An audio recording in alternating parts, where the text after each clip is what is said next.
हरिने माझे हरिने चित्त भारवित विसरले, आता कैसी जाऊ घरा नोही बरा लौकिक, पारखियासी सांगता गोष्टी घरची कुटी खातील, तुका म्हणे निवांत राही पाहिले पाही परतोणी, आता कैसी जाऊ घरा नोहे बरा लौकिक, पांडुरंगा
तुमचा अनुग्रह लाधलो पावन झालो चराचरी, श्री गुरुचरण सरोज रज निज मनो मुकुरो सुधारी, बरणौ रघुबर विमल जसु जोदायक फलचारी, बुद्धिहीन तनु जानिके सुमिरो पवन कुमार, बल बुद्धि विद्या देहु मोहि हरहु कलेस विकार।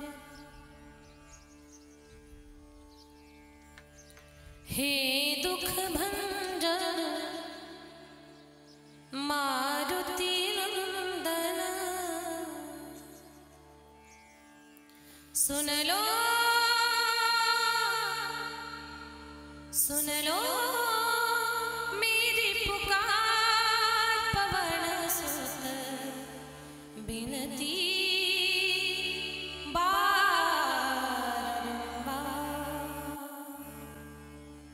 पवन सुत बिनती बारंबार, अष्ट सिद्धिनो निधि के दाता, अष्ट सिद्धिनो निधि के दाता, दुखियों के तुम भाग्य विधाता, दुखियों के तुम भाग्य विधाता, सिया राम के काज सवारे, सिया राम के काज सवारे, कर दुखों से पार, पवन सुत बिनती बारंबार,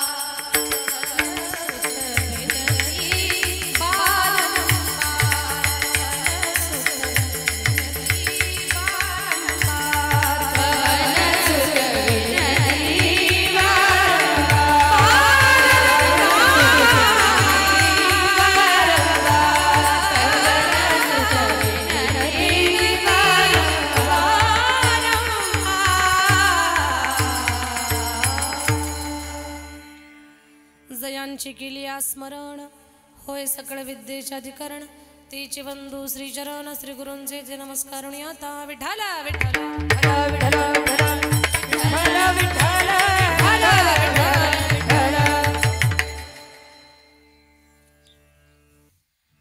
हरिणे माझे हरिणे चित्त भार वित्त विसरले आता कैसी जाऊ घरानो हे बरा लौकिक।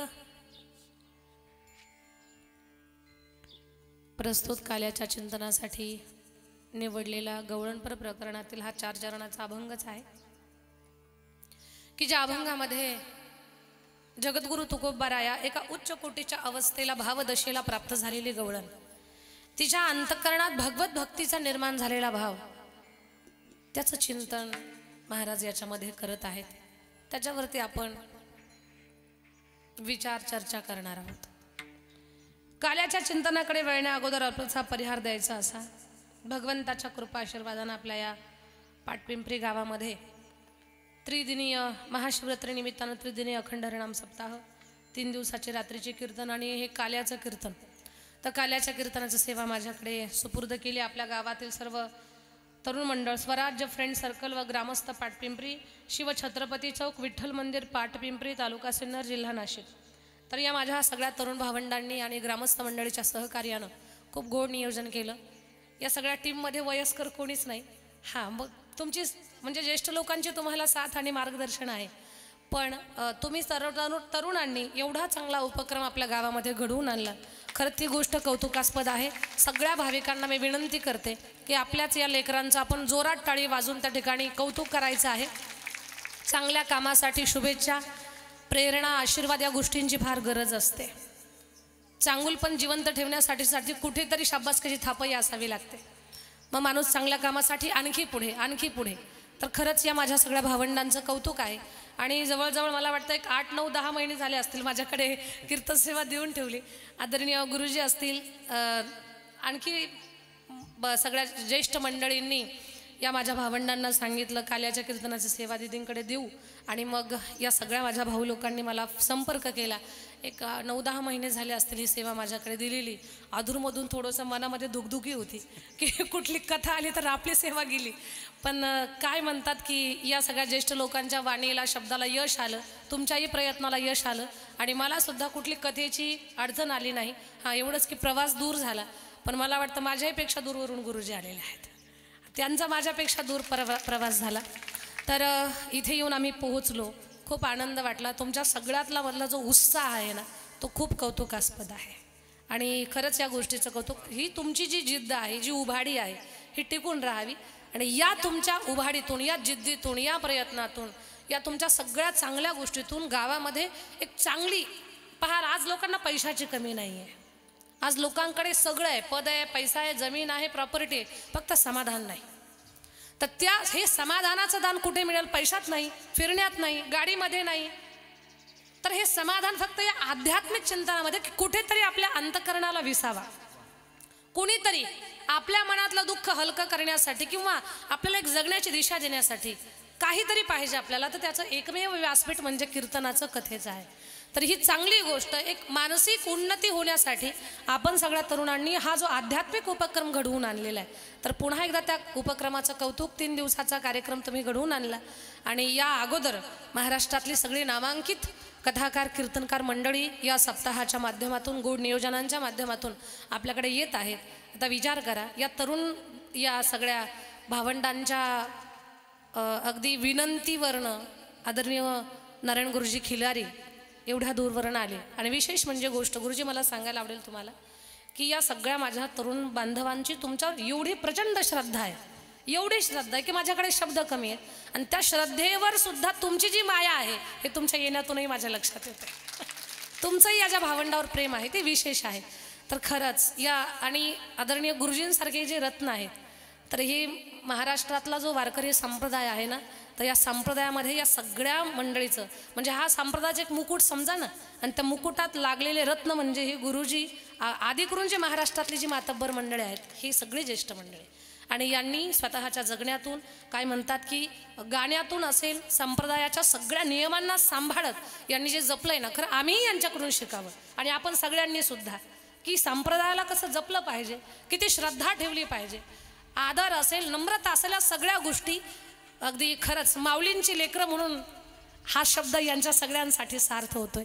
गुरुजींना माझं वंदन आहे आणि माझी विद्यार्थिनी अपेक्षा आहे. गुरुजी वाशिमची तुमच्या भागातली आपल्या भागातला असलं थोडं बरं वाटतं.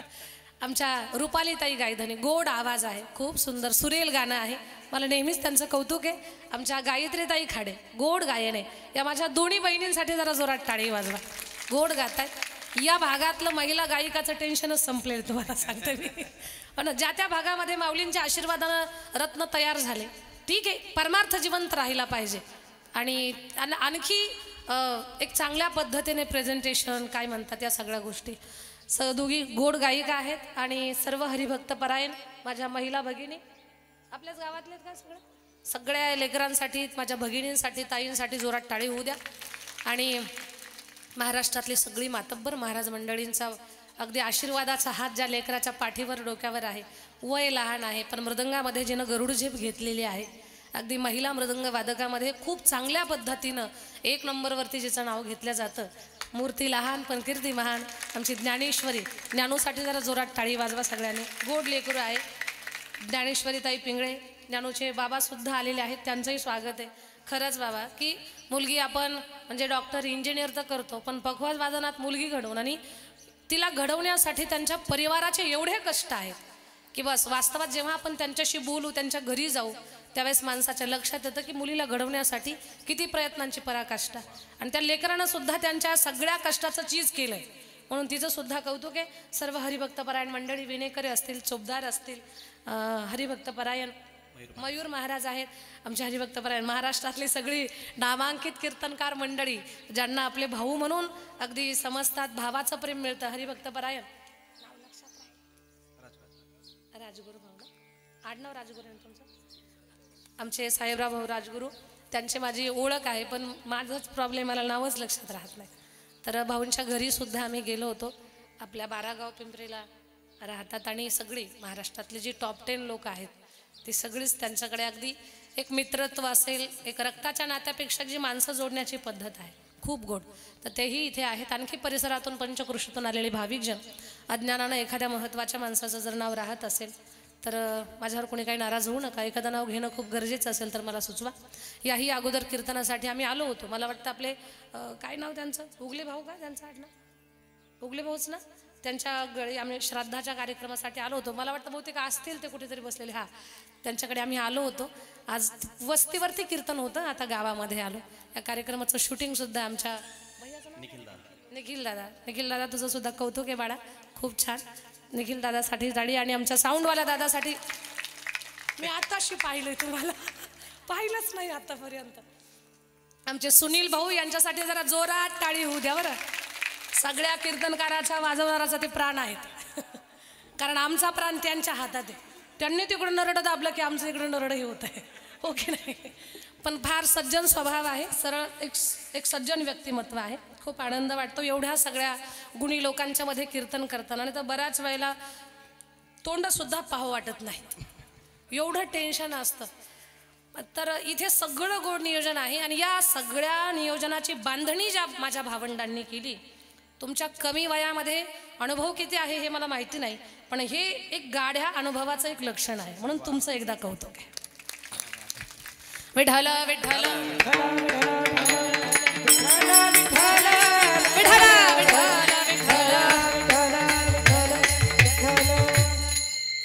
प्रॉपर जळगाव शहरामध्ये माझी शिवमहापुराण कथा होती आणि मी गुरुजींना आग्रह केला. गुरुजी, खूप मोठं नियोजन होतं, ते खूप मोठं नियोजन, तुम्ही व्हिडिओसुद्धा पाहिले असते. तर त्या मोठ्या नियोजनामध्ये आमचे विकास बाबा बेलूकर, आमच्या ज्ञानूचे गुरु, आणि आदरणीय खिलारी गुरुजी, ही सगळी बडी मंडळी तिथे. आणि मी आग्रह केला गुरुजींना, म्हटलं गुरुजी एक गवळण म्हणावीच लागेल. मला वाटतं 2 आठवडे झाले असतील. 2 आठवड्यामध्ये 1 लाखाच्या जवळ व्ह्यूवर्स त्या गवळणीला झाले. म्हणजे किती मोठं काय म्हणतात ना की यश म्हणा, किंवा एवढ्या लोकांनी ती गवळण ऐकली. आणि तुम्ही सुद्धा मला आल्यावर सांगितलं, दीदी तुमची ती गवळण गुरुजींची तुमची ती ऐकली आम्ही.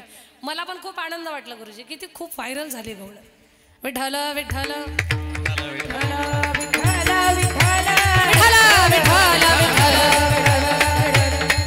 माझ्या ताई दादांनो, अभंग म्हणा किंवा ही गवळण म्हणा, जगद्गुरु तुकोबाराया या गवळणीमध्ये एका गवळणीचा भाव मांडतात. आपल्याकडे मोजका वेळ आहे, मोजक्या वेळेमध्ये चिंतन करायचं. या गवळणीमध्ये प्रवेश करण्या अगोदर एक मोलाची फायद्याची गोष्ट सांगते तुम्हाला. आता मागे 2 दिवसापूर्वी जी शिवरात्र आली, की ज्या शिवरात्रीच्या पर्व काळावर तुम्ही हा महिला कीर्तन महोत्सव चालू केला. कदाचित महिला कीर्तन महोत्सवाचं नियोजन करताना तुम्हालाही माहिती नसेल ही शिवरात्र म्हणजे किती मोठा पर्वकाळ होती. तब्बल 300 वर्षानंतर हा पर्वकाळ आलेला होता, महासिद्ध योग, की ज्या दिवशी प्रदोष आणि चतुर्दशी शिवरात्र हे दोन्ही योग एकत्र आलेले होते. आपण सगळे भाग्यवान लोक आहोत की या वर्षाच्या शिवरात्रीचं पूजन असेल, महादेवाला बेलाचं पान वाहणं असेल, पाणी वाहणं असेल, या सगळ्या गोष्टी आपल्या जीवनामध्ये घडल्या. आणि या पर्व काळावरती आपण शंकराची उपासना, पूजन आणि आपल्या जीवनामध्ये घडलेले नामस्मरण या खूप मोठ्या योगायोगांच्या गोष्टी आहेत. आपल्या पुण्याईचं दर्शन घडवून देणाऱ्या गोष्टी आहेत. आणि एक गोष्ट मोलाची आहे का, की आपण वारकरी आहोत, आपण एकादशीचं व्रत करतो, हरिपाठ करतो, या सगळ्या गोष्टीबरोबर रोज एक तांब्याभर पाणी भगवान शंकराला घालत चला. आपल्या गावामध्ये महादेवाचं मंदिर असेल तर रोज एक तांब्याभर पाणी घालायला काहीही अडचण नाही. असा वेळ वाया जाणार नाही. संसारासाठी खूप वेळ देतो आपण, खूप वेळ. जेवढा वेळ आपण स्वतःसाठी देत नाही ना, तेवढा प्रपंचासाठी देतो आपण वेळ. पण हा प्रपंच आणि तुम्ही सुद्धा या दोन्ही गोष्टी सावरण्यासाठी एक करा. रोज एक तांब्याभर पाणी महादेवाला घाला. महिला पुरुष ज्यांना घरातून एकाला जरी जमलं तरी खूप काही झालं. घरातल्या एका व्यक्तीनं शिवपूजन करा. नित्यानं महादेवाला पाणी घातल्यानं तुम्हाला फायदा सांगते. आज कुणाचीही पत्रिका बघायला जा, पत्रिकेमध्ये पितृदोष, वास्तुदोष, कालसर्पदोष निघतोच. तर हे 3ही प्रकारचे दोष शंकराच्या पूजनानं निघून जातात. कदाचित बोलण्याच्या ओघात पुढे काही या गोष्टी मला सांगणं आठवणीत राहील न राहील, म्हणून सुरुवातीला सांगते का, तर महाशिवरात्रीच्या पर्व काळावर या कार्यक्रमाचं तुम्ही आयोजन केले म्हणून. ज्या निमित्तानं तुम्ही कीर्तन महोत्सव ठेवला, की त्या देवाचं महत्व काय, त्याच्या पूजनाचं मोल काय, त्याच्यासाठी सांगते रोज भगवान शंकराच्या शिवलिंगाची पूजा करा. तुमच्या जीवनातले दोष निघून जातील. काही लोकांचं जीवन हे प्रवासातलं असतं, जसं की आमचं. तर ज्या लोकांचं जीवन प्रवासामध्ये आहे अशा लोकांनीही शिवलिंग जर सोबत ठेवलं, नित्य जर पूजन केलं, तर कधी आपल्या जीवनातल्या अडचणी संपतील आणि आपल्या ज्या आशा अपेक्षा जी आपण स्वप्न पाहिलेली आहेत ना, ते सहज पूर्ण होऊन जातील. हे भगवान शंकराच्या पूजनाचं फळ आहे. हे फक्त ऐकायचं आणि बोलायचं नाही, तर हे अनुभवातलं सुद्धा बोलणं आहे. विठ्ठल विठ्ठल विठ्ठल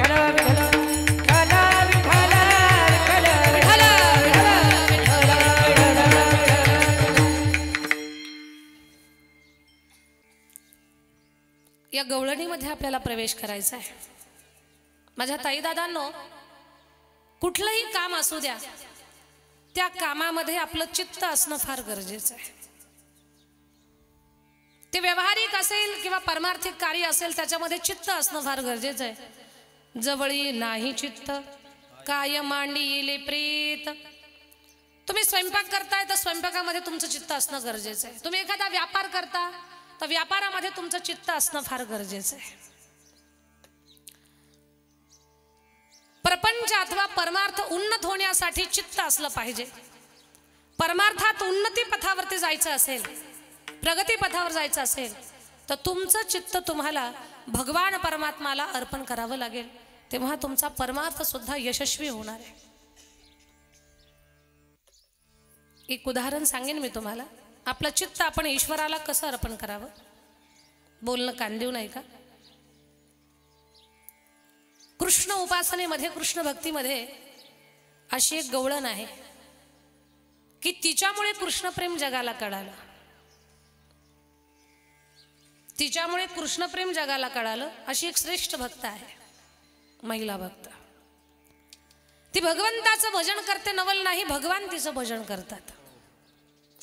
देवाशी लग्न न करता ती देवाची पटराणी झाली. पाटपिंपरी, माझ्या शब्दाकडे लक्ष देत जा. देवाशी लग्न न करता ती देवाची पटराणी झाली. बिना परिणय के ओ प्रेम की पुजारन कान्हा की पटरानी हो गई. कान्हा पटराणी हो गई. देवाशी लग्न न करता ती देवाची पटराणी झालीये. तिचं नाव मी तुम्हाला विचारणार आहे. महिला मंडळ, 2 अक्षरी तिचं नाव आहे. कृष्ण भक्त आहे ती. 2 अक्षरी तिचं नाव आहे. बरसाणा तिचं गाव आहे. तिच्या नावाला वेलांटी आणि उकार नाही. तिच्या नावाला 2 काने आहेत. पहिल्या अक्षराला काना, दुसऱ्या अक्षराला काना. त्या 2 कान्यामध्ये कान्हा लपलेला आहे. तिचं नाव, किती हुशार आहेत ना तुम्ही. तिचं नाव राधा आहे. ती भगवंताचं भजन करते, नवल नाही, भगवानच तिचं भजन करतात. बाजे रे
जागे अब जग सारा बाजे मुरलिया बाजे रे मुरलिया.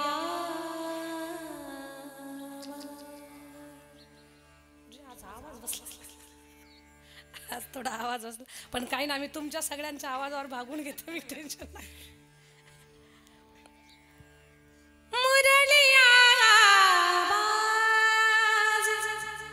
माझ्या ताई दादांनो, भगवंताच्या बासरीनं सुद्धा राधेचं भजन करावं. श्याम राधे कोई न कहता, कहते राधे श्याम. जन्म जन्म के भाग जगा दे एक राधा का नाम. राधा के बिना श्याम आधा, राधा के बिना श्याम आधा, कहते राधे श्याम रे. जन्म जन्म के भाग जगा दे राधा का नाम. जन्म जन्म के भाग जगा दे राधा का नाम. बोलो राधे, बोलो राधे, बोलो राधे, राधे राधे, बोलो राधे.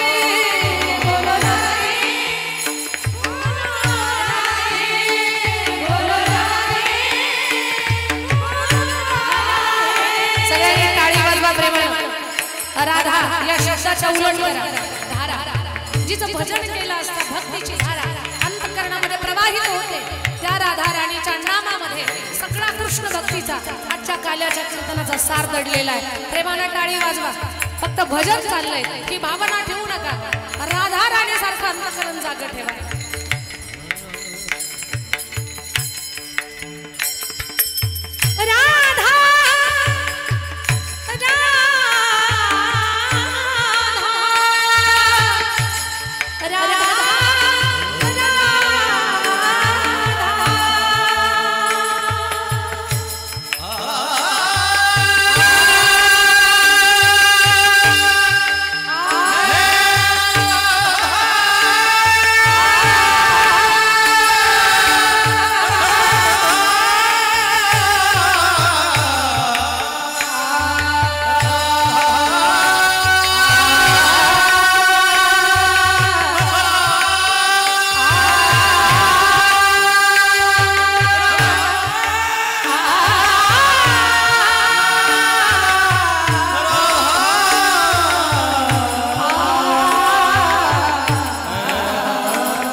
श्याम राधे कोई न कहता कहते राधे श्याम जन्म जन्म के भाग जगा दे एक राधा का नाम। माझ्या ताई दादांनो एवढी महान उपासक राधा राणी, काय तिचं भगवंतावर प्रेम आहे। कृष्ण पाहिला की तिनं कृष्णमय होऊन जावं, कृष्ण बोललं की कृष्ण रूप व्हावं। ती राधा राणी तुम्हाला चित्त देवाला कसं अर्पण करायचं असतं ते सांगते बरं। तुम्हाला टेन्शन तर नाही आलं ना पाठपिंपरी? नाही तर म्हणतात काय चाललंय यांचं, काय सांगू, कोणता पदार्थ सांगू? मला वाटतं पदार्थात सुद्धा एवढा गोड पकवान बासुंदीपेक्षा हायस्ट काय असेल ना तर ते सध्या चालू आहे इथे सगळं, है ना? फक्त खाणारा त्याला जाणकार पाहिजे। हा, खाणारा जाणकार पाहिजे, नाही तर टेन्शन येऊ नये तुम्हाला काय चाललंय म्हणून। हा, गंमत सांगते गुरुजी, 2010ला इंदोरला कीर्तन होतं माझं। आपल्या भागातले लोकच घेऊन गेले होते मला इंदोरमध्ये। आपल्या महाराष्ट्रातले 40% लोक आहेत इंदोरमध्ये। तर आपलं सावरकरी सांप्रदायिक कीर्तन, त्या आई एवढ्या छान ना, आम्ही पहिल्यांदाच गेलो, त्या आईंनी आम्हाला जवळजवळ एक 18 ते 20 प्रकारच्या भाज्या केल्या होत्या। अशा भाज्या ताटगुच्च भरणं, वाटी, सगळ्या वाटीमध्ये एक एक प्रकारची भाजी, मध्ये एक वाटी होती, ते पाण्यासारखं काहीतरी होतं. मला मला पहिल्यांदाच गेली मी आता 2010 म्हटल्यावर विचार करा ना, आता एक 10-12 वर्ष होऊन गेले. तर गेले मी, आम्ही जेवायला बसलो, एवढे पदार्थ पहिल्यांदाच ताटामध्ये, एवढ्या भाज्या, कसं खावं तेच कळेना मला. मी काय करायचे, एकदा प्रत्येक वाटीतली थोडी थोडी भाजी घ्यायची, एकदा ती भाजी खाऊन झाली का मध्ये जे पाणी होतं का त्याचा एकदा फुरका मारायचे. गंमत अशी झाली, त्या आईंनी पाहिलं, म्हणे दीदी काय करतात. म्हटलं आजी हे कसं कसं खावं मला काही कळेना, हे सगळं एक एक खाल्लं का मधलं एकदा पाणीचा फुरका मारते. म्हणे ते फुरका नाही मारायचा, या भाजीतला हात दुसऱ्या भाजीत जाऊ नये म्हणून ते गुलाब पाणी ठेवलेलं आहे. अरे बापरे, मी तर तेच पिऊन घेतलं. हे कशामुळे झालं, ज्ञान नसल्यामुळे, माहिती नसल्यामुळे, अनुभव नसल्यामुळे. तर तसं इथे बासुंदीपेक्षा हायेस्ट कोणता पदार्थ असेल ना तो चालू आहे, तुम्ही फक्त खाण्याचा प्रयत्न करा.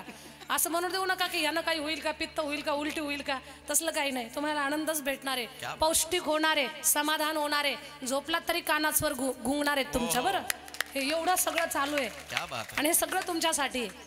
विठ्ठल विठ्ठल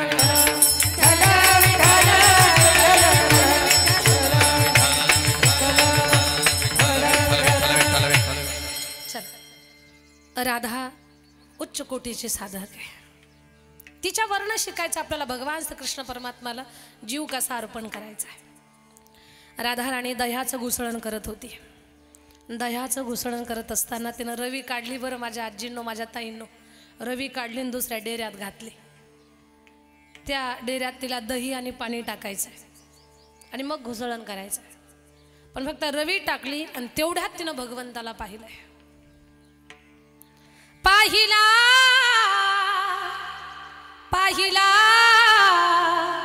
पाहिला ग नंदाचा नंद, हो नंदाचा नंदन पाहिला, नंदाचा नंदन पाहिला,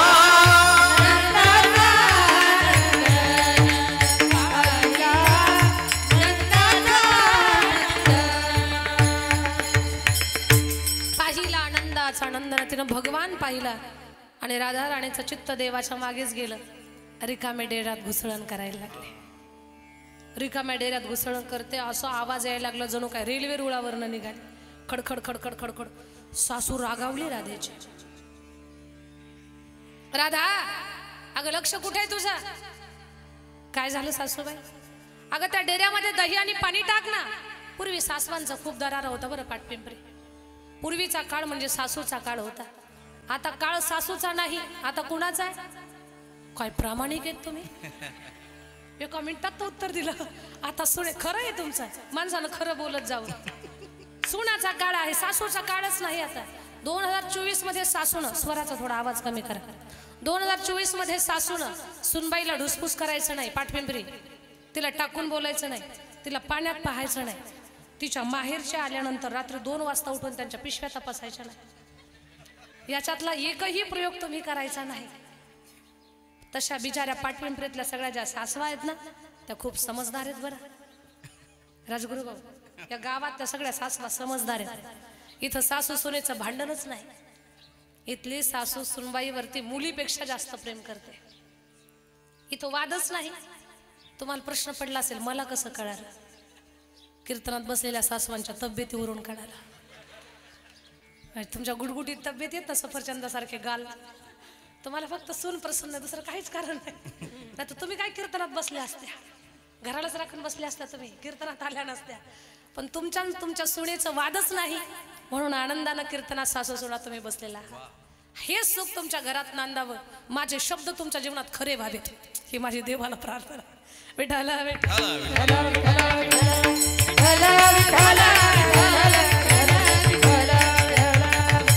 काळ पूर्वीचा होता. सगळं घराला सासूचा धाक. राधेची सासू रागावली. ए राधे, अग लक्ष कुठे आहे तुझं? रिकाम्या डेऱ्यात घुसळण करते. सासूबाई चुकलं हो माझं. काय झालं?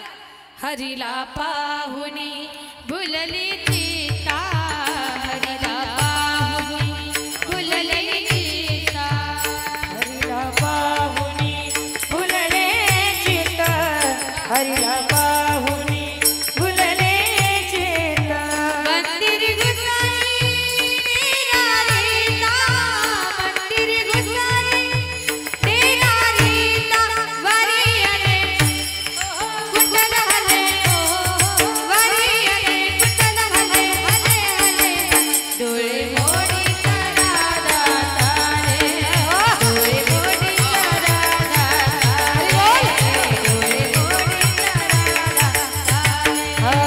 डोळे मोडी करा दातारे डोळे मोडी करा दातारे डोळे मोडी करा दातारे हरीला पाहुणी भुलली चित्ता मंदिरी घुसळी डेरा रिता.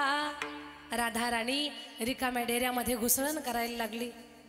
रिकाम्या डेऱ्यात घुसळण करण्याची एवढी शुद्ध तिला न राहिली का तर तिनं भगवान परमात्माला पाहिलं आणि चित्त श्री हरीकडे तिचं गेलं. ती म्हणते मी मला विसरून गेले. आणि या राधाचीच नाही सगळ्या गवळणींची अशीच अवस्था आहे. मी मजहर कोण बसले ग मी मजहर कोण बसले ग सखे मी माझा हर कोण बसले ग मी माझा.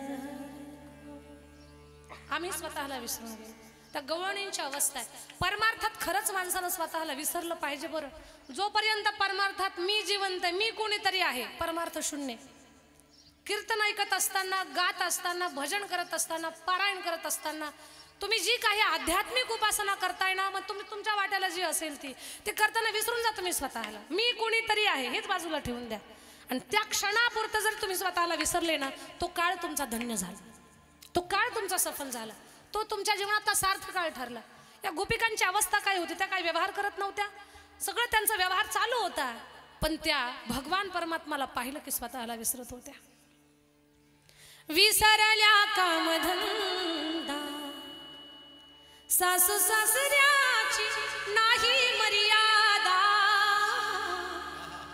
विसरल्या कामधंदा सासू सासऱ्याची नाही मर्यादा.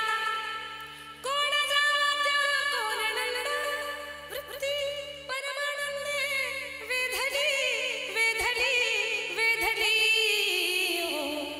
पावा घोंगडी घेऊन पावा घोंगडी घेऊन पावा घोंगडी घेऊन पावा घोंगडी घेऊन पाय पावा घोंगडी घेऊन पाय पावा घोंगडी घेऊन पाय घोंगडी घेऊन वेणू वाजविला सुस्वरे बाई हो बाई हो बाई पावा घोंगडी घेऊन पाय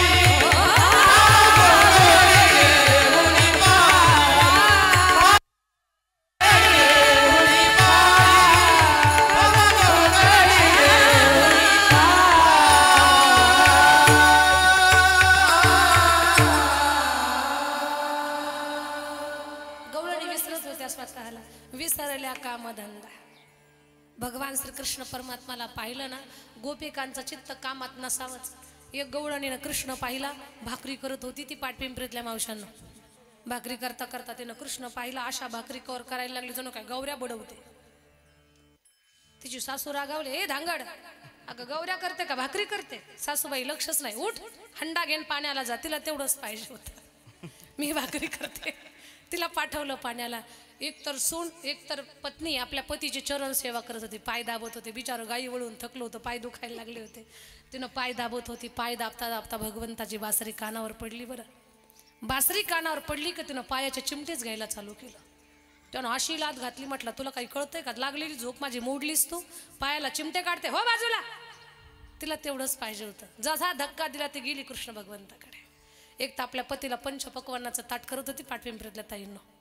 त्याला खूप भूक लागली होती. ते म्हणतो भूक भूक भूक. तेवढं तिच्या कानावर बासरी पडली. ऐकून वेणूचा नाद. कानावर पडली बासरी तर तिला भूक ऐकूच नाही आलं, तिला ऐकू आलं भूस भूस. तिनं पक्वान्नाचं ताट म्हशी पुढं ठेवलं आणि भुसाचं टोपलं मालका पुढं ठेवलं. तुम्ही नका गोंधळू, कीर्तन ऐकून यांच्यावर तेवढा परिणाम नाही होणार, तुम्ही टेन्शन घेऊ नका. नाहीतर तुम्हाला वाटायचं कीर्तन ऐकून काही परिणाम होतो का? नाही, एवढा परिणाम नाही होणार, थोडाफार होईल पण जास्त नाही होणार. तर तिची तशी अवस्था. एक गवळण शृंगार करत होती, भगवंताची बासरी कानावर पडली आणि ती शृंगारच विसरून गेली. तिने नाकातली नथ कानात घातली, कानातलं झुंबर नाकात घातलं, डोळ्यातलं काजळ कपाळी, कपाळावरचं कुंकू उठाला. होठो पे कुंकू नैनो में मिश्री, मुरली वरी माझा जीव जळे ग, कसली जीवाला भूल पडे, कसली जीवाला भूल पडे, कसली जीवाला भूल पडे, कसली जीवाला भूल पडे, जीवाला भूल पडे, कसली जीवाला भूल पडे. हरीच्या मुरलीवरी जीव जळे, हरीच्या मुरलीवरी जीव जळे, कसली जीवाला भूल पडे, कसली जीवाला भूल पडे, कसली जीवाला भूल पडे, कसली जीवाला भूल पडे ग, जीवाला भूल पडे, कसली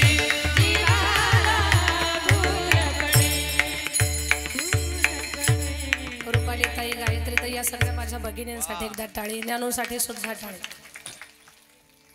भगवंताची बासरी ऐकली की गोपिकांची अवस्था होते. तर त्या गवळणी होठो पे कुंकू नैनो में मिश्री, सिर पर काजल लगाती चली, दीवानी दीवानी दीवानी दीवानी बनी, मैं दीवानी बनी, मुरली के नाद दीवानी बनी. भगवंताची बासरी ऐकली विसरून जा. माझ्या ताईनो काही गवळणी भांडायला आल्या ना कृष्णाला, भांडकुदळ असतात ना काही, आपल्या गावात नाही तो भाग सोडा, आपल्या गावातलं काही सांगायचंच नाही, सांगायचं तुमचं पण इथून गेल्यावर.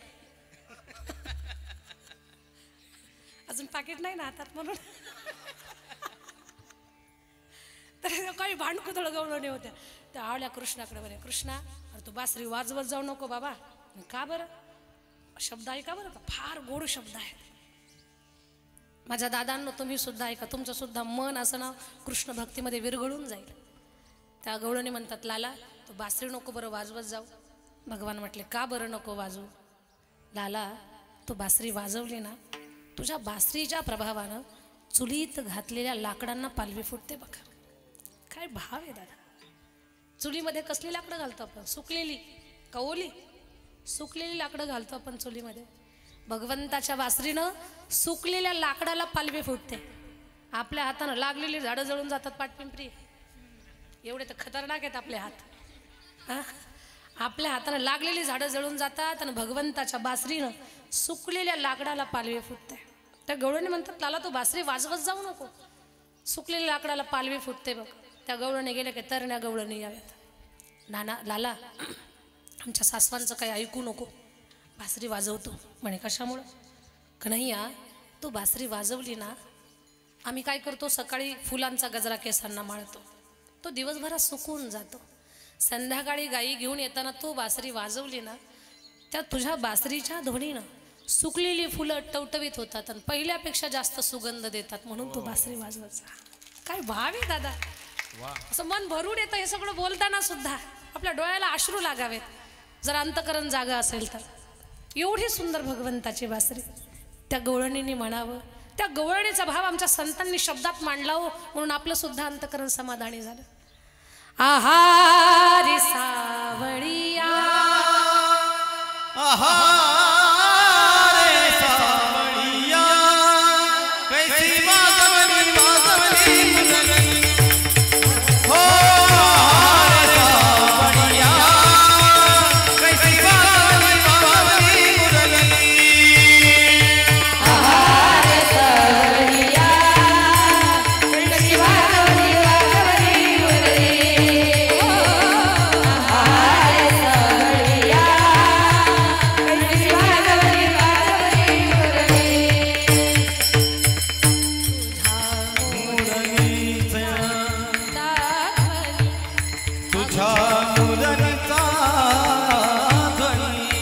अकल्पित पडणार विवळ झाले अंतःकरणी विवळ झाले अंतःकरणी मी घरधना विसरले मी घरधना विसरले आहार सावडिया वाजवली वाजवली दिलली आहार सावडिया वाजवली वाजवली दिलली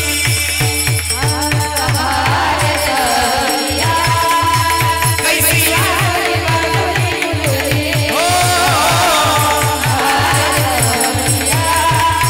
कैसी वाजवली वाजवली मुरली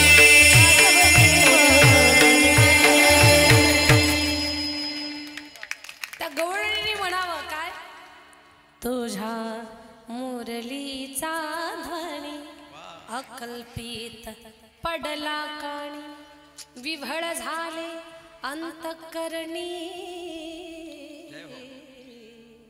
मी घरधंदा विसरले आहा आहारे सावळिया कशी वाजवली वाजवली मुरली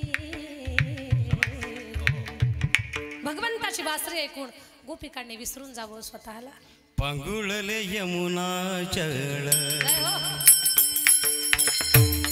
पांगुळले यमुना जळ हो पांगुळले यमुना जळ पांगुळले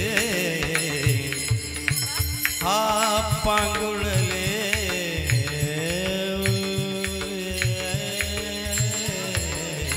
पांगुळले यमुना जळ पक्षी राहिले निश्चळ पक्षी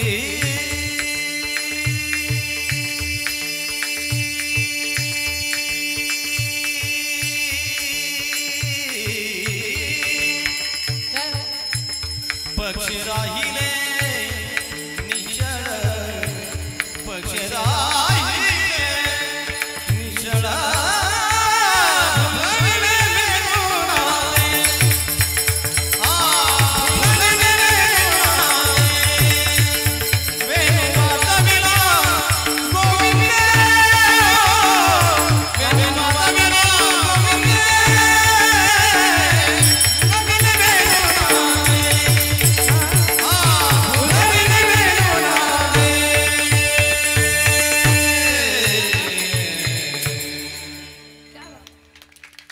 गुरुजी आपल्या प्रत्येक स्वरात साधना दडलेली आहे प्रत्येक स्वरामध्ये नदीनं जसं डोलत निघावं ना मध्ये जे दगड येतात की नाही पण ती दगडावर पाणी सांडलं ना तरी पण तिथे एक सौंदर्य निर्माण होतं एवढं सुंदर बाप रे बाप हे ज्याला कळतंय ना ते खरंच आनंदात आहे बरं आज आणि ज्याला नाही कळत ते टेन्शनमध्येच असेल आज हो की नाही बिगड्या बा? ज्याला नाही कळत ते टेन्शनमध्ये कधी संपल कीर्तन टेन्शनमध्ये असते विठ्ठला विठ्ठला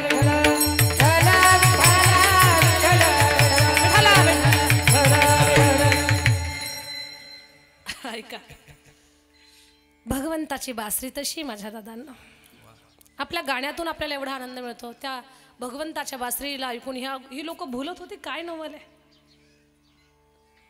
तर त्या गवळणी म्हणतात आमचं चित्तच आमच्याकडे राहत नाही अशीच एक गवळण स्वतःला विसरलेली नदीच्या काठावर पाणी भरायला गेली खरी पण ती तिथे स्वतःला विसरून बसली महाराज विचार करताय की किती वेळापासून बसली ही इथे नाव ठेवल जुना काळ वेगळा होता थोडासा मग गवळण महाराज म्हणतात बाई घरी जाना ती म्हणते माझं चित्तच माझ्याकडे नाही आहे माझं चित्त हरीने हरण केलंय ते ती अभंगाच्या पहिल्या चरणात हरीने हरीने हरीने हरीने माझे हरीने चित्त हरीने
कार्यक्रमाला या प्रभागातील मान्यवर मंडळी सदिच्छा भेट देतात, त्यांचं स्वागत म्हणून टाळी वाजवा आपण सगळेजण.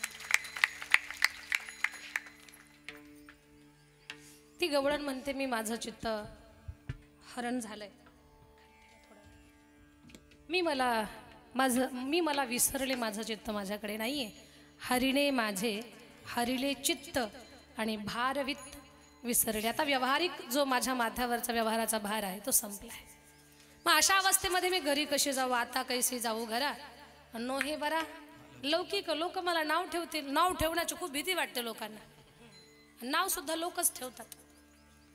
नाव ठेवणं हा जो प्रकार आहे हा पूर्वीपासून चालत आलेला आहे. किती चांगलं काम करा तरी लोक नावच ठेवणार. आता पोरांनी एवढा चांगला सप्ताह केला ना, काही लोक काय म्हणतील पोरच ती काय कळतंय त्यांना. चांगलं केलं त्याचं कौतुक करावं. लक्षात घ्या, जो माणूस काहीच काम करत नाही त्याची काही चूक होत नाही, बरोबर आहे.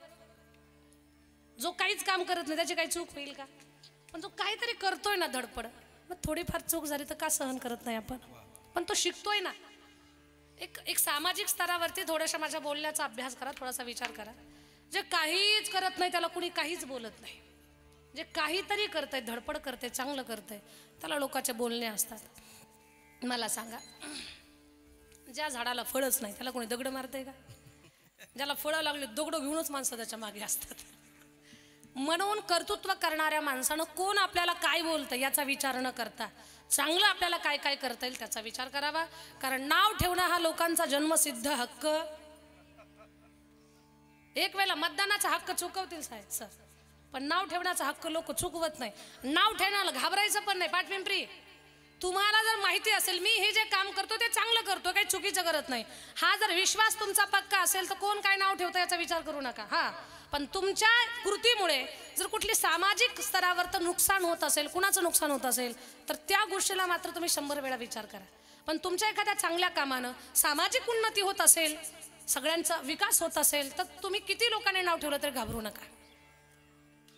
आणि एक गोष्ट ऐका ना, नाव ठेवणं हे काही नवीन नाही आपल्यासाठी.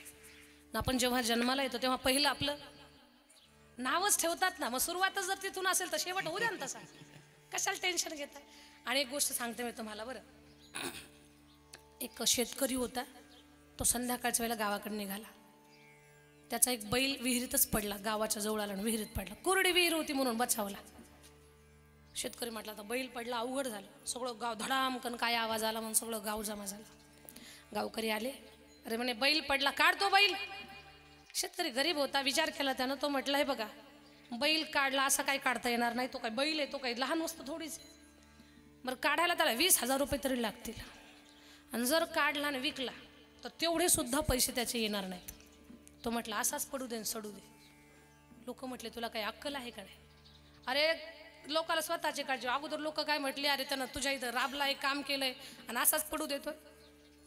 तो म्हटला एवढी काळजी आहे तर मदत करा. म्हणजे आम्ही नाही मदत करणार. तो शेतकरी म्हटला असाच सडू दे पडू दे. लोक म्हटली आता हे जर बैल इथे सडला पडला, घाणेरडा वास सुटला तर गावात दुर्गंध पसरला आणि लोक आजारी पडतील. लोक त्याला म्हणायला लागले बाबा काढ त्या बैलाला. म्हणे अजिबात काढणार नाही. तुम्हाला जर एवढी काळजी असेल तर एक काम करा, बैल सडायच्या आत तुमच्या घरातला कचरा आणण्याच्या टाका. बैल आतमध्येच. लोक म्हटली याच्या नको नादी लागायला, सगळ्या गावात रोगराई पसरल. लोकांनी गाडी भरून भरून माती आणायचे आणि त्या बैलावर टाकायचे, कचरा आणायचे बैलावर टाकायचे. बैल जिवंत होता, अजून मेला नव्हता. त्यांनी लगेच ते बैल पडल्यापासून त्यांची प्रोसेस चालूच. गाड्या भरून माती आणायची आणि त्याच्यावर टाकायची. पण बैल असेल, कुठलंही जनावर असेल, त्या जनावरांना सवय असते, त्यांना पाठीवर काही सहन होत नाही. काही पडू दे त्यांच्या पाठीवर कचरा वगैरे अंगावर, ते अंग झटकतात. बैलाच्या अंगावर वर्ण माती पडली का बैल अंग झटकायचा. अंग झटकलं की सगळी माती खाली पडायची आणि बैल त्याच्यावर उभं राहायचा. बरं का पाठपिंपरी. पुन्हा लोक गाड्या भरून भरून कचरा आणायचे आणि त्याच्या अंगावर टाकायचे. बैल असा की ते अंगावर पडलं का अंग झटकायचा, कचरा खाली पडायचा आणि बैल त्याच्यावर उभं राहायचा. अर्धी विहीर भरली ना गच्च. लोक म्हटले ह्याला पूर्ण बुजवल्याशिवाय पर्यायच नाही. लोक गाड्या भरून भरून आणत होते, माती टाकत होते, बैल अंग झटकत होता, त्याच्यावर उभा राहत होता. उभा राहता राहता विहीर गच्च भरली. विहीर गच्च भरून बैल बाहेर निघाला आणि मालकाच्या दावणीला जाऊन बसला. बैलच गेला मालकाच्या दावणीला. शेतकऱ्याचं काम झालं, लोकांचाही त्रास कमी झाला. आता लक्षात घ्या, या बैलाकडून काय शिकायचं आपल्याला. निंदेचा कचरा लोक अंगावर टाकणारच आहेत बरं का. निंदेचा कचरा लोक अंगावर टाकणारच आहेत. आपल्याला फक्त बैलासारखं अंग झटकायचंय.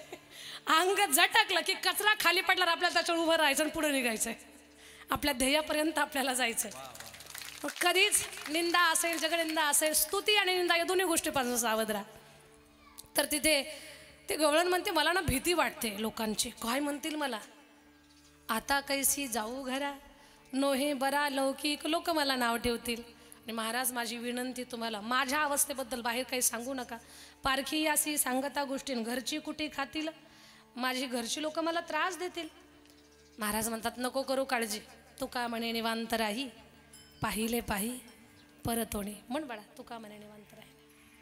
तुका म्हणे निवांत राही, तुका म्हणे निवांत राही, तुका म्हणे निवांत राही, तुका म्हणे निवांत राही. पाहिले पाही परातोनी,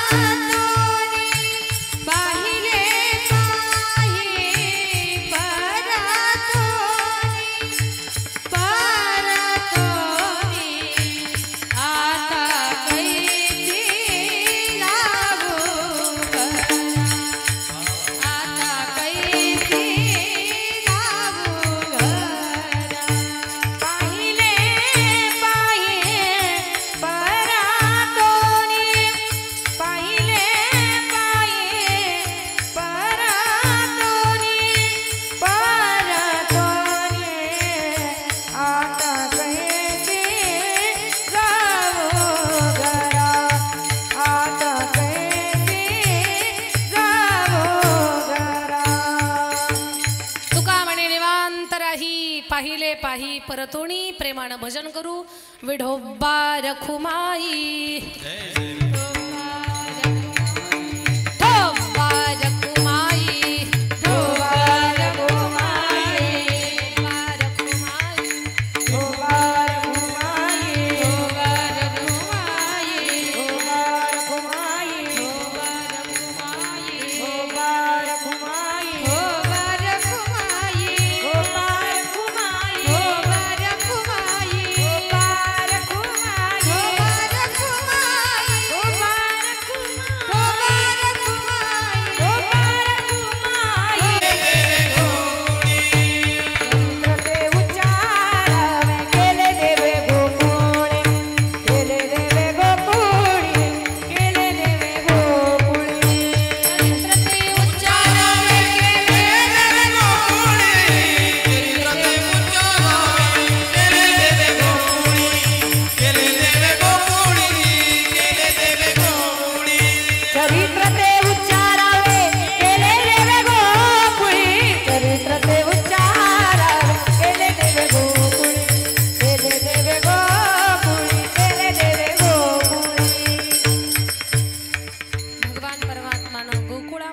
चरित्र केलं ते पाहायचं आहे.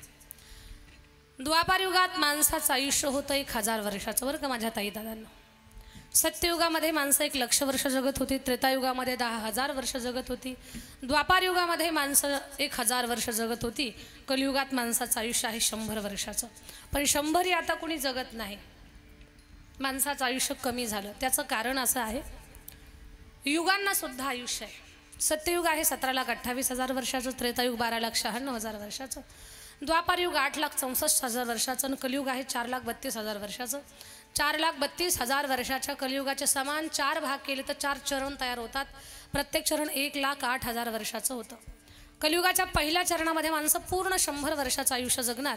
कलियुगाच्या दुसऱ्या चरणामध्ये माणसाचं आयुष्य फक्त 50 वर्षाचं होणार आहे. कलियुगाच्या तिसऱ्या चरणामध्ये माणसं फक्त 25 वर्ष जगणार आहेत पाटपिंपरी. आणि कलियुगाच्या चौथ्या चरणात आपलं आयुष्य 12.5 वर्षाचं होणार आहे. टेन्शन घेऊ नका, तोपर्यंत आपण नाही येत, टेन्शन घ्यायचंच नाही. माझ्या 100व्या पिढीचं काय होईल आपलं पहा, ते पुढचं काय करायचं. तर चौथ्या चरणामध्ये माणसाचं आयुष्य 12.5 वर्षाचं होणार आहे. तिकडे आपला प्रवास चालू आहे. आता 100 कुणी जगत नाही, 50 कुणी मरत नाही, मधला प्रवास आहे आपला सध्या. तर मी हे का सांगते तर द्वापार युग हे 8,64,000 वर्षाचं.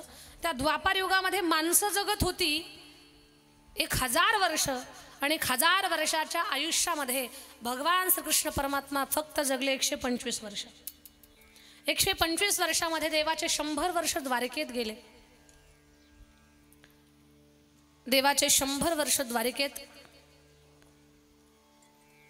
14 वर्ष मथुरेमध्ये आणि 11 वर्ष गोकुळामध्ये गेले.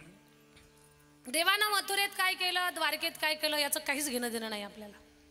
काल्याच्या कीर्तनात आपली गाठण गोकुळाशी आहे. आपल्याला फक्त गोकुळात काय केलं तेवढंच पाहायचं, बाकीचं काही नाही.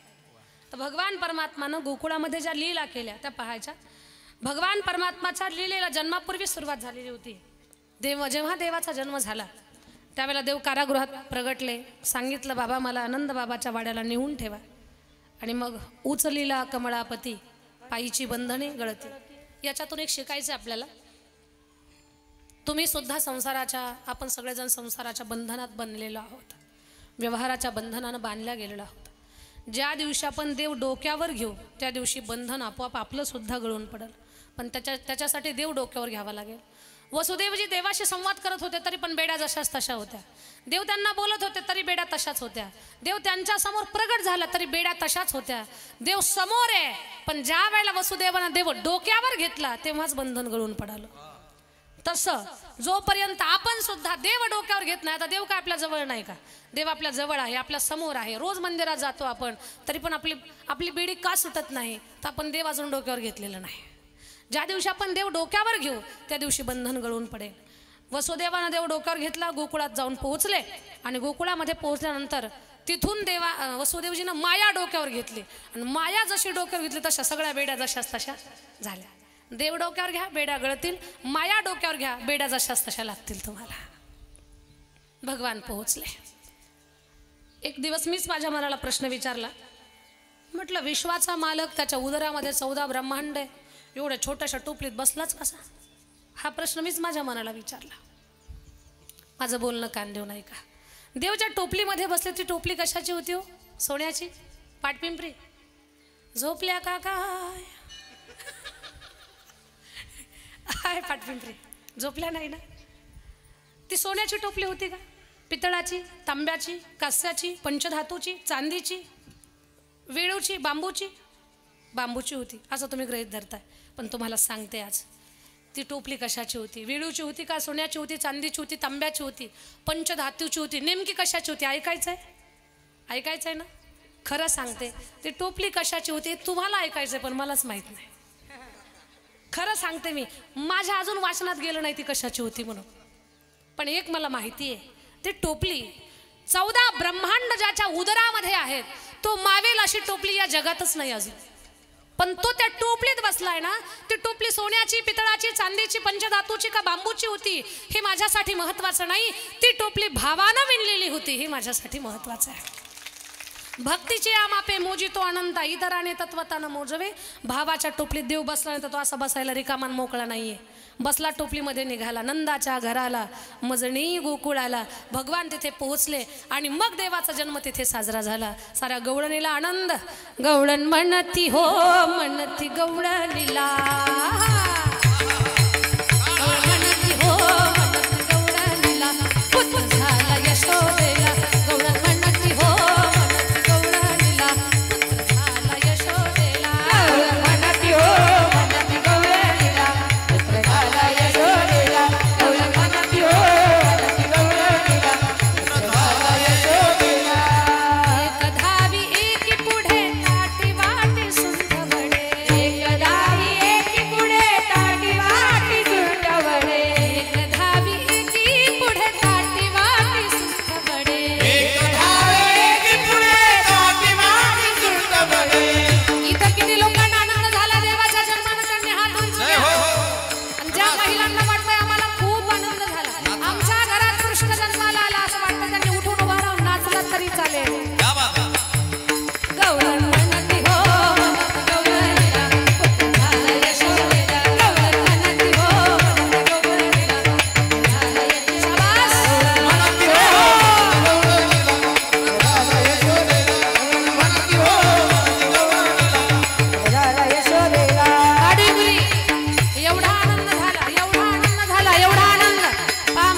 महिला भगिनी आनंदाने उभारून नाचू लागलेल्या.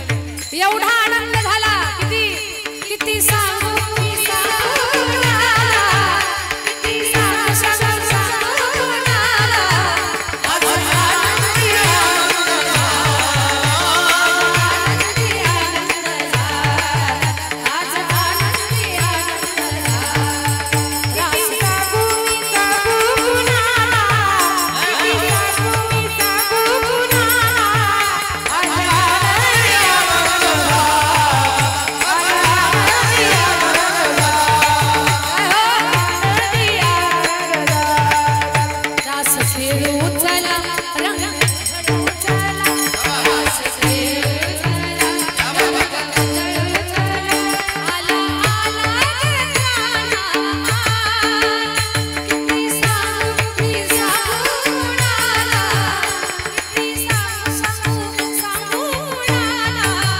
आज आनंदी आनंद झाला.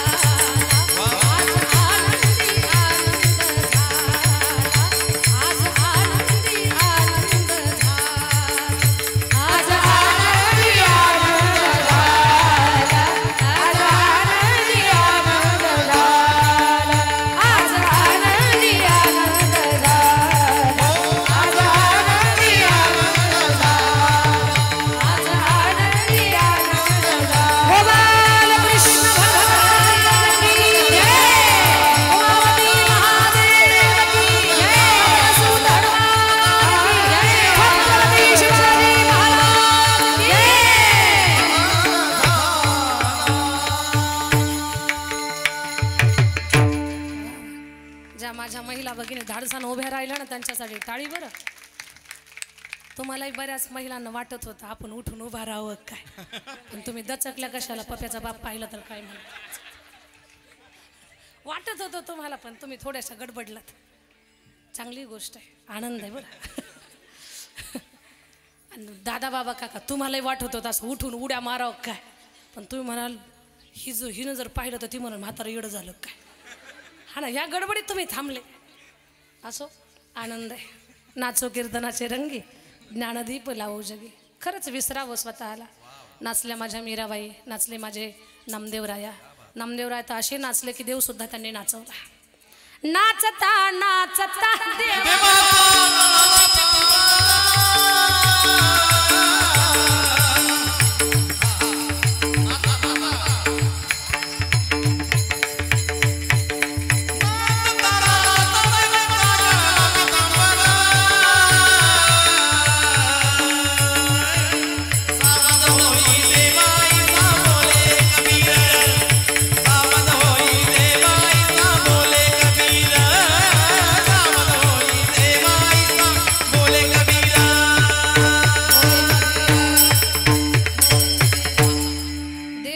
नाचला.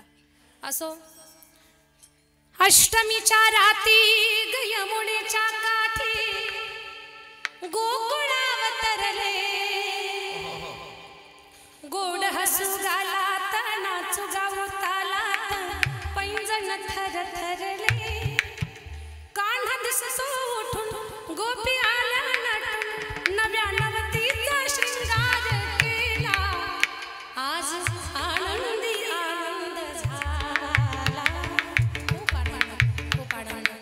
आता थोडा आनंदाला आवर घालत पुढे चालायचं आहे आपल्याला, कारण वेळ कमी आहे ना आपल्याकडे. माझ्या दादांनो, माझ्या ताईंनो, चला. भगवान परमात्मा आता लहान आहेत तोवरच बरेच राक्षस मारले देवानं, आणि भगवान परमात्मा रांगायला लागले. तळवे तळ हात टेकीत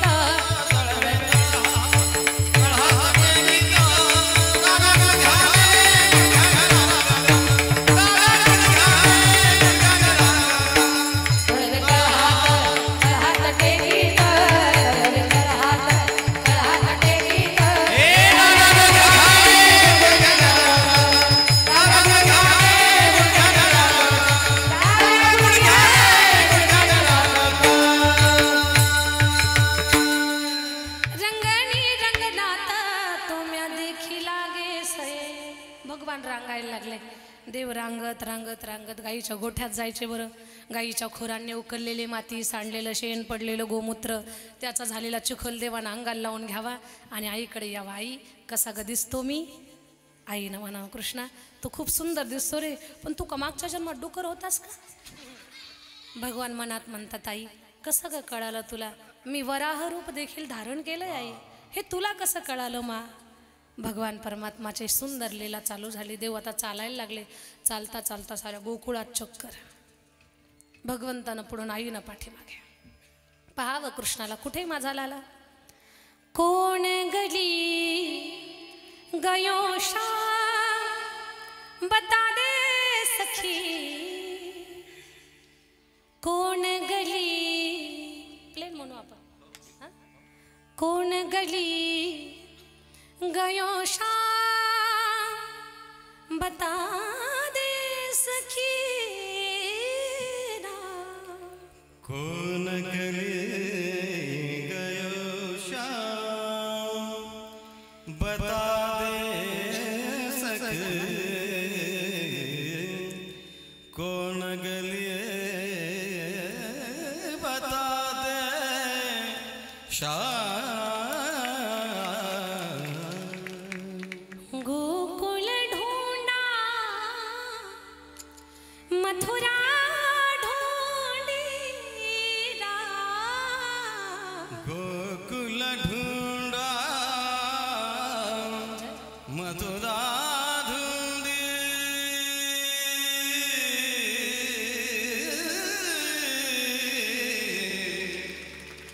गोकुल ढूंढा मथुरा ढूंढीरा.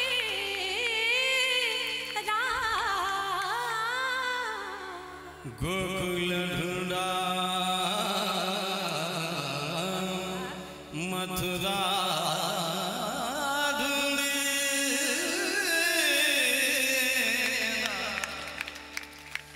मथुरा हा मथुरा मथुरा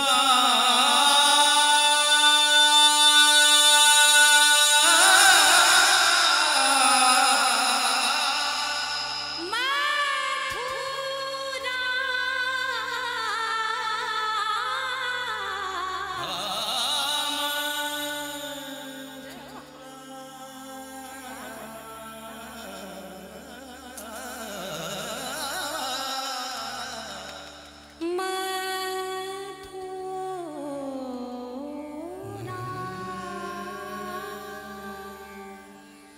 मथुरा ढूंढीरा.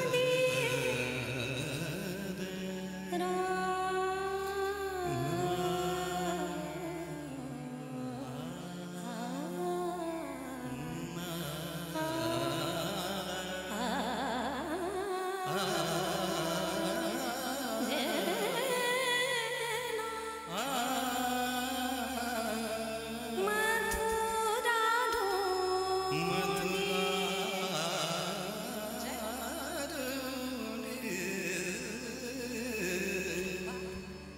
गोकुल ढूंढा मथुरा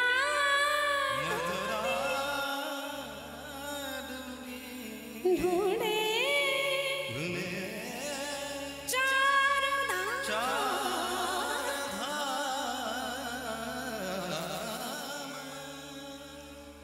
कौन गली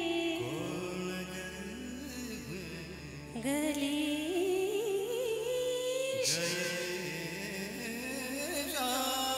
कौन गली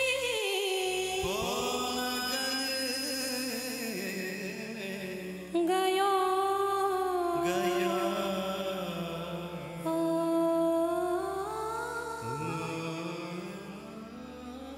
क्या बात गयो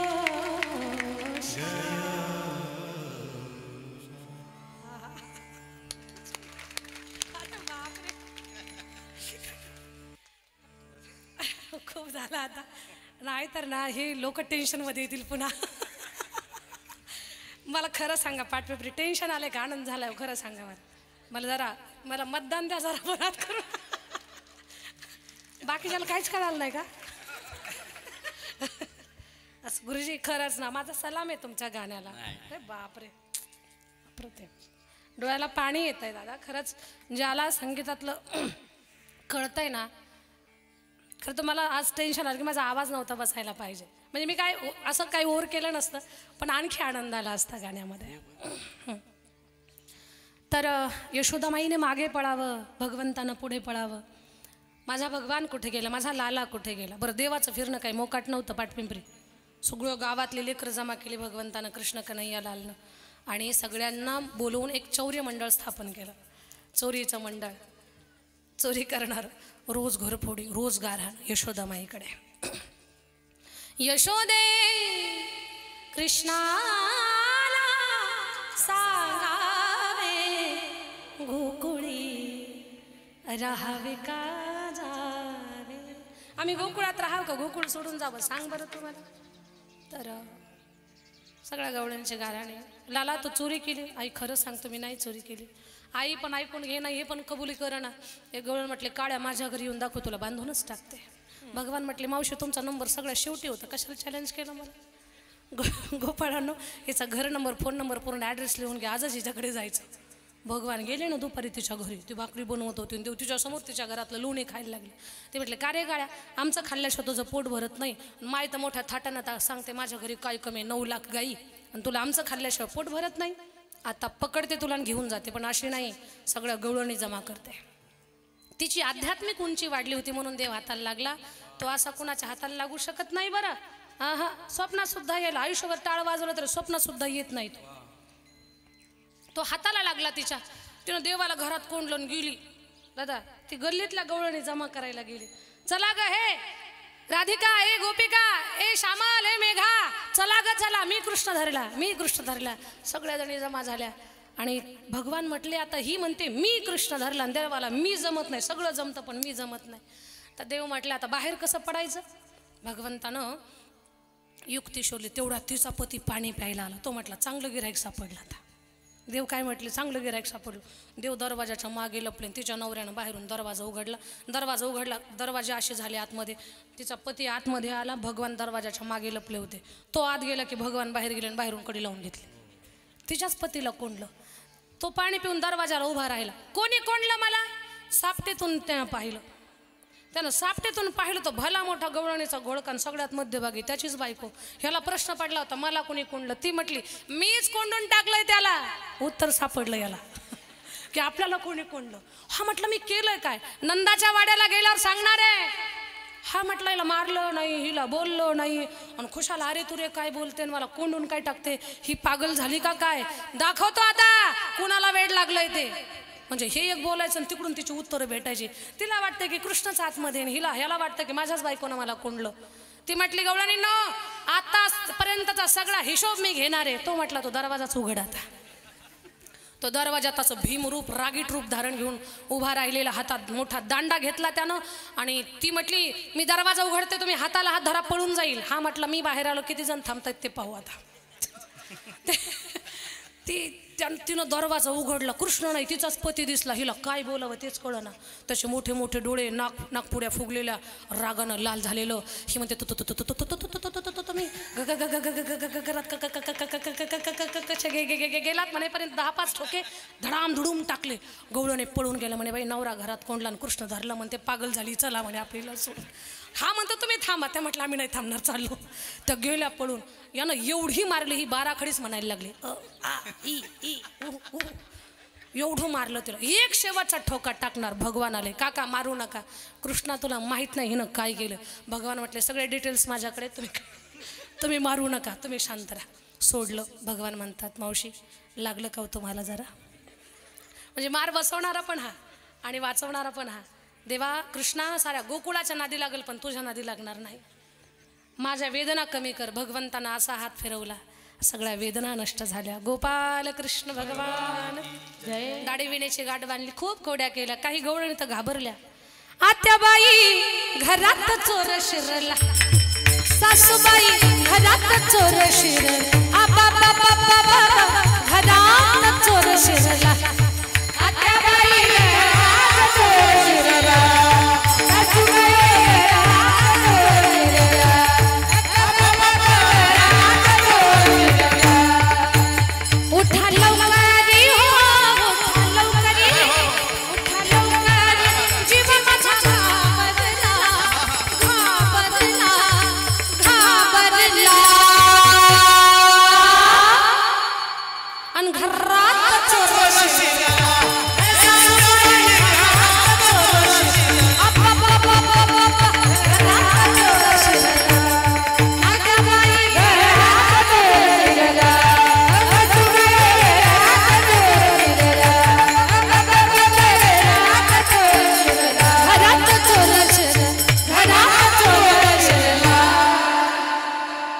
खूप भगवंताची गडबड गोंधळ देवाला धरलं आणि टाकलं शाळेमध्ये जा गाई वळायला गाईचा राया रानात गेला रे माझा गोपाळ गोगडी बाला गाईचा राया रानात गेला रे माझा गोपाळ गोगडी बाला गाईचा राया रानात गेला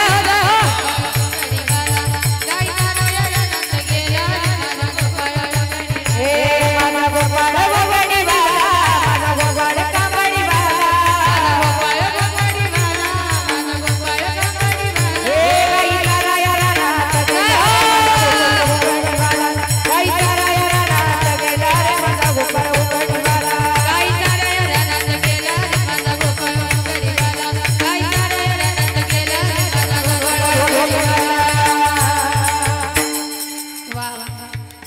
साठी फार सुंदर भगवान तिकडे खूप खेळ खेळले सगळ्यांच्या शिदोऱ्या एकत्र केल्या आणि सगळ्यांना गोपाळकाला खाऊ घातला तोच भक्तीचा प्रेमाचा ज्ञानाचा आपलेपणाचा माणुसकीचा मानवतेचा आणि भारताच्या मातीतला सुगंध असलेला काला आपल्या सगळ्यांना मिळतो आहे बस प्रेमानं राहा एकमेकाला समजून घ्या परिवारामध्ये प्रेम आदर ठेवा ज्येष्ठांचा आदर ठेवा गावाचा विकास कसा होईल गावामध्ये नको ते कार्यक्रम आणण्यापेक्षा आध्यात्मिक कार्यक्रम करून एक सामाजिक उन्नती मानसिक उन्नती कशी घडेल याच्यासाठी सगळ्यांनी प्रयत्नशील राहावं या गोष्टीसाठी आमच्या सगळ्यांच्या शुभेच्छा असतील